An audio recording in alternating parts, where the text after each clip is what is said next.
I'm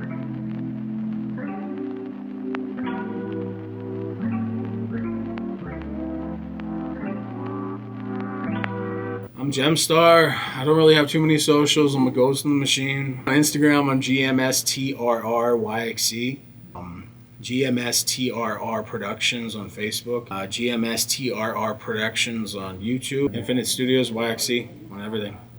I am one of the owners of Infinite Studios, Saskatoon. We're trying to build, trying to take over what we can. I got a huge team behind me.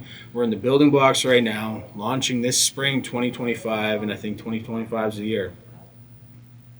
The weird fact about who I am and my history of what I do is I'm a really pristine freestyler and a battle rapper. I've won 4 championships in this city, like another 4 in the province. I've won them in Winnipeg and in Edmonton. I'd say like out of 220 battles ever, I've lost 2. So that was always my thing to go to, get a little tipsy, go on stage and just rip people up. So I was out of the game for so long that I focused on my career, got money, bought a house for my family.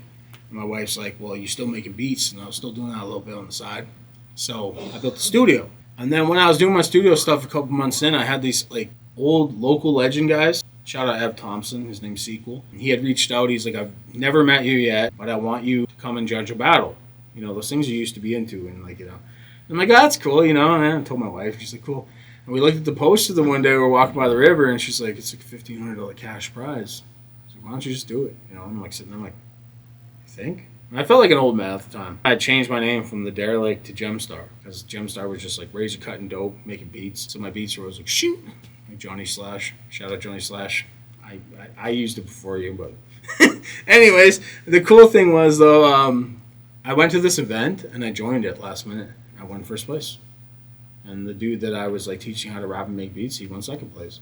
And we're both just ghosts in the system. Well, let's say I'm 35 now. And back when I was about like 14, I grew up in the hood around here, and we had youth centers that would offer programs and stuff for kids that were stuck without nothing. And the first time I went out, I went to a turntablism place, and it was a DJ who like studied turntablism, full scratching, audiophile type, you know, like full beat matching on vinyl. I never really knew much outside of it. I was a rap fan because I grew up around it with my brothers and stuff, but to actually sit there and have like a Dr. Dre instrumental track play, and then to get a sample core dirt style record with the samples like scratch, oh my god, it just tapped into me. And I got to the point where I'm like, this is what I love doing. I took that back home, and I had an older bro who was working. Like we all struggled. None of us had money and stuff like that. My older bro ended up having a real job and bought a real shitty starter set, a Stanton starter set, like back in the 2000s, which was pretty hype. It was like direct driven turntables and a mixer, and I bought all the stereo equipment, and we'd sit there and spend like countless hours, either skateboarding outside or sitting up in the room smoking cigarettes. We weren't even smoking weed yet. Just like sit there, have a couple of puffs of smoke, scratch, and we fell in love with it. And then I had a guy approach me the one day at school. He was a juggalo. I didn't really know who those guys were at the time. He would always like come up with clown makeup, and he liked to freestyle. Around that time, I didn't really have friends that rapped, but I had friends that wanted to. But he always would like come up and freestyle with me outside in the break area, and he brought me a CD. And the funny part was, one of my well-to-do homies got a new computer and passed down his computer to me. I had this computer at home, and this is like 2000, maybe 4. But it came with a 32-inch screen, and that thing was like 400 pounds, man. It was like huge, right? But it was cool. And I was so happy, and bro at school, the juggalo, hooked me up with a CD and had a CD key. I didn't know nothing about it. It was FL Studio 5. So I went home, and he's like, plug it in. You don't have internet? I'm like, no. He's like, you're good. He's like, just put the key when it comes in off the CD. Write it down first. So I did that. Put it in there, set it up, and then I had FL Studio 5. I grew up in Pleasant Hill here in the city of Saskatoon. I'm from Gordon's First Nation. I grew up around my culture, my people a lot, even though I might look a certain way. And I grew up in the hood with my mother, who was battling breast cancer. My dad had passed away, and I was actually, at the age of 15, trying to like work enough to support my family and stuff like that. And it put me into a real mental loop, to the point where I got suicidal, I got real messed up, because like I went to a really well-to-do school on the side, but then I'd be around people that were like, I don't know, like LA reality TV type kids. You know, they get whatever they want. I got close, put on layaway. I had a kid the one day tell me in front of a bunch of people at school that he's laughing at me because my clothes are on layaway. That was one of my first suspensions. I beat the fuck out of him. But that's real shit, you know. It's kind of that socioeconomic stuff. And so anyway, I got in a dark place around there. But the beats actually that I was making, they weren't very good, but they came out to sound okay. But I got my foot in the door. And at the same time, I had a couple brothers that were in and out of the pen. So a year went by. I probably compiled like 180 beats. And I made CDs. I'd sit there and burn them all proud. And they're just trash. But I'd make like 20 of them each. And there's like 5 volumes. And I'd go to parties and just give them out. And some of them made them back to the jails through kite kits and stuff like that. And a big Jamaican dude came to my house one night. My mom got residential school money. Research that if you don't know what that is. It's a huge part of Canada's history. But that was like one of her first inclinations to have some money, and she bought me a computer. Because she's like, you're doing good. And this guy shows up in jail clothes, and I'm like, who the hell is he? This big Jamaican cat. He comes in, he's like, I want to hear this beat. It's like track 8 on this CD, and I played it for him, and then that's where it all locked in. Where I'm like, this is what I want to do. He performed a whole song, 3 verses, 6 hooks, like it was like, wow, you know. And I sat there, and I'm like, I gotta take this serious. So over the next few months, I went out and I found equipment. I worked a job at Giant Tire. I went to a local music store. I bought a 4-track recorder. I used the 4-track recorder, which records the tape, but I used it as the whole filter system to go into a computer. And it was really weird because I had a mic that I stole from a dishwashing job. That's a big fact. And it was dented and it was wrecked. It was a Shure. It was called a Shure E3 or something. And I had put rubber bands all around it onto a crutch upside down, and I put a cross-stitch filter with some pantyhose that my mom gave me. And that's how I started recording. Into that $200 tape deck mixer that I used to mix into the computer. And after about like a summer of releasing like over, I don't know, 100 songs, people were coming up to me and they're like, we want to come to your studio. And the embarrassing part was I couldn't tell people that I didn't really have a studio, you know. It's been many years. I've chased a career of successfulness. I work with Indigenous peoples. I am a facilitator for HR services in my career right now. But now where I am, I have the ability to open up a studio now and to pull people in. I really want to try assist and guide people to finding their proper paths instead of being lost halfway for years at a time. I really want to lock in on that. So to go back to like, what do I look for in people? I just look for passion. I look for people who really want to study the craft of what they're doing. Honesty. I want integrity. I want you to be able to be open to criticism, because there's always people who get so good around a crew of yes men, and then that's where they sit at. And then they get into a studio with actual professionals, and then they're like, well, I know what I'm doing, but then they get something back. But I want to be that stepping stone for them to get further. I was approached with a business endeavor with a friend of mine, and we want to open up a place like this because locally there's a ton of talent, but they get limited to certain things that they're doing. And I think that they can reach out and have the proper people, you know, give them the guidance and the channels to go off on. And eventually, like, maybe we can make this a ecosystem to eventually have, like, a center point for artists locally in this province. I've done a lot of rap myself, produced hundreds of beats, done a lot of things, and that's cool. But my biggest, like, goal that I have now is to come out and support people.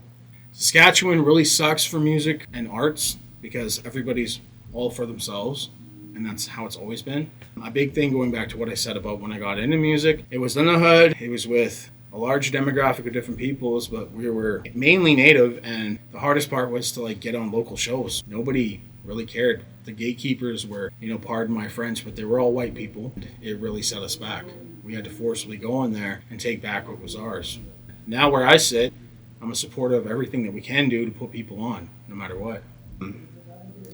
A quick little history on Infinite. With my rap crew that I was involved in, there was lots of gang affiliations, street affiliations between everything, of course. You know, I know it's Canada, but shit operates like LA no matter where you go. And like I gave you this backstory of like the bro coming out of prison, coming to see me, and it was like rapid. It was way too fast. It was way too crazy. We made money.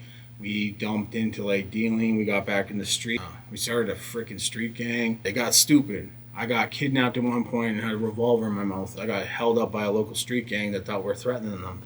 Just because I had a homie who got coked out and drunk the one night and beat up his son and threw him in a dumpster. All over some rap beef. You know, so, and the funny thing is when I got taken that night, I'm upstairs playing like Modern Warfare 1. That's how far back that goes, you know. Sitting on my Xbox 360. And all of a sudden, I go outside, boom! And I'm like, what the yeah. So that kind of shit, like, skewered me away from everything. I met my wife. Her name is Brianna. She's my like center core. She holds me down. But it got to the point where shit got too crazy, so I pulled away. That's where I took my career. Like I said, I work in HR services and stuff like that, helping Aboriginal people and stuff like that. That's my main goal. But during that phase, I kind of gave up everything. And music's always being produced. I kept my ear to the streets, watch people, and I got back into doing some stuff. Strange part is, after a few years, I had to be the guy to sit there and take one guy. I don't like him. Well, why? Because he thinks that this is cool. Well, what's cool? Colors, culture. It's like, well, how about we just stop that because we don't follow that no more? Okay. 20 minutes later, they're in the studio, collabing, writing, or else making a beat together, and it's just fire. And that's been my biggest aim. I want to get rid of all the egos, get rid of all the stupid attitudes, and all the dumb energy, because it's time for us to lock in. There's a lot of talent locally, and I really want to just be the guy to, spitball that up to the top. Or at least get somebody, off their ass. Because I've encountered lots of people locally here, too, that are just like, oh, I think I'm okay. And they come in, rock a 5-minute segment. I'm like, you're incredible. No, I'm all right. No, you're incredible. I'd like to see you excel. But then I'm on their ass. Because I'm like, make a song yet? Write something? Yeah, a little bit. I'm like, get to doing it. Because you can't waste this right now. We used to do these things called locals only. And we would actually reach out online to local people who were rapping and stuff. And we wanted them just to come out and do kind of a test phase. It's a smaller venue, come do a set, 15, 20 minutes. If you're good, we'll put you on the next big show. Because at the time we were investing in bigger things like Mercury's Snack, the game, stuff like that. It was picking up. So we wanted to have strong sets. And Goontown came out the one night. I instantly really liked the respectable level they were driven to. They were following old school cultural kind of, I don't know, I wouldn't say rules, but they were kind of in that cycle, right? And then watching them perform and seeing their connection and stuff like that, I'm like, that's hype. A couple of years went by, COVID hit and stuff like that, and I gave up on everything. I ended up getting into this business venture. And when talking to my business partner, I told him straight up, I was like, I have one crew that I really think I need to take up with me. They used to ask me to come and try work with them. They wanted me to quit what I was doing and go with them. I liked it. I wanted to, but we never got that far. But so eventually when I got this place going, they were one of the first crews I got into. And then so with Infinite Studios, my main goal was to reach out to different parameters of people all over, the map, say the city, different demographics, different thoughts, mentality, because that way we can all mesh things together. And so far it's become a really beautiful thing. Well, that's the thing. We've had a musical community here for 20 plus years. I feel like nobody's had the audacity to actually tap in with each other. And that's my biggest goal. I don't care where you're from, your history, what you've done. Savage Garden. Just kidding. No, I was about to say, no, Backstreet Boys, As Long As You Love Me. Don't care where you've been. You know what I'm saying? No, but no, for real, that's my biggest thing now. Is I want to take people on interesting backside stories. Caden used to be part of Caden Eggs. Caden was actually a kid when I first met him. And the coolest thing with him was I was rapping my shit off, and he used to tell me, yo, you're so dope, I want to be like you one day. And that's weird, because here we are now. We're finally able to work together. There was a point in time where he was part of a different crew I couldn't work with, just because of social roles. It was dumb. But that's what I want to break down. I'm over it with all that stuff. I think there's a lot of untapped energy here. I think the core of the prairies is about to take off and have people holy crap, okay, We have every other province across the country representing. But here it's just stagnant. People literally skip over us. Yeah. They go from Winnipeg to Edmonton or Calgary. Even low ball offers will go to Red Deer before Saskatoon. It can't be one single lane no more. That's the strange part, because, I'd say back in the 2000s, the whole vibe of rap was always straight street gangster stuff. As long as you're talking about money and club hits, it works. But nowadays we have more conscious avenues, more one-off avenues. Locally, what I've come to notice is everybody's got their own sound, and it focuses on bringing in certain things. But they have to start working together to tap into each other's sound. For instance, tonight, we were just, while you're doing your filming, we were in the booth there playing type beats off YouTube and freestyling. And if you can't freestyle, tell me a rhyme on your phone. And I had Big B in there, and he was rapping over this weird valley type beat he would never rap on. And it fit. And he was like, whoa. Kappa was like, yeah, check this out. And I'm like, see? I get more comfortable. Because I think the thing that sucks with Saskatchewan itself is we're very country oriented. and we're very one-tracked into hip hop. We want to hear conscious. I hate being that guy to say it, but that like angry white guy rap. You're like, yeah, got the flow, got the dough, can't stop the flow. Like, it's just, I don't know. The creative side of everything here is starting to grow, though, which I like, especially with the studio now. I've had a few artists come through here that are surprising me with like rage rap, emo rap, and stuff like that. That's the thing. I want to start tapping into these avenues so we can start pulling more people, because I feel like ever since COVID, everything's kind of slowed down. A good example is like G59, Suicide Boys. If you look at their crowd, you have gangsters, gang members, hip hoppers, goth kids, emo kids, rage rock, metalheads, and they all just blend. And I think that's what we need here, because there's a lot of that going on. And the influence have a goal of potentially pitching everyone to the point where they recognize from each other that they can feed off each other. And that's the big part. And I think we're getting there, especially off the last tour. They're understanding like, okay, well, maybe I can't affect this, but when we're at the show and this guy did this part of the show, well, those people that weren't jamming in my stuff were jamming. That consumer is going to sit there and they're going to love the memories of witnessing it all. And yeah, I think that's what I'm chasing after.